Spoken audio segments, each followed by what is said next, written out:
ये अब मैं इससे आगे ये आपको समझ आ गई सारी बात। इसके बाद ये देखें, ये वी है जो इसकी जो कैपेसिटी, जो पहले मैंने अभी आपको बताया सारा सिस्टम है, वो तो आम कंप्रेसरों का है, रोटरी का, स्क्रॉल का वो है। ये जो है VRF और VRV है, ये इनका है। ये इसका हमेशा जो कंप्रेसर होता है ना, वो टन में आता है, अपने सॉरी टन में नहीं, HP में आता है। मिसाल के 4 HP, 5, 10, ये ऐसा होता है। कोई भी आपका हो, वो आप ऐसा करें उसको कि उसको साथ ही उसको ये ऐसे करके ना आप देखने में है कि इसको इस पे तकसीम का ये फार्मूला है इसका।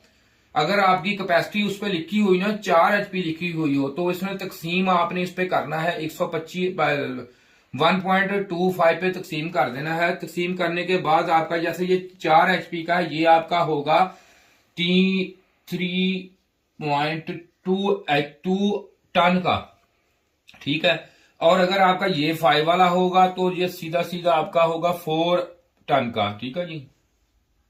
ये 4 टन का है। और ये जो होगा आपका 6 HP का होगा, ये आपका है 4 टन 8 टन का है। ये इसका सिस्टम होता है। इसको आपने इस तरह फार्मूला, जैसे दूसरा मैंने फार्मूला बताया है, इसी तरह हम इसका ये फार्मूला आपने नोट कर लें। इस तरह ये आपको पता चल जाएगा कि VRF और जो है VRV है, ये दोनों एक ही होते हैं। इनका ये इसका निजाम होता है। अब हम इसके बाद दूसरा जो है वो आप स्क्रीनशॉट इसका ले लें, अच्छी तरह ये ले लें। इसके बाद हम दूसरा जो है वो बनाते हैं, जो इसके बाद स्क्रॉल का सिस्टम है वो आपको बताता हूं मैं।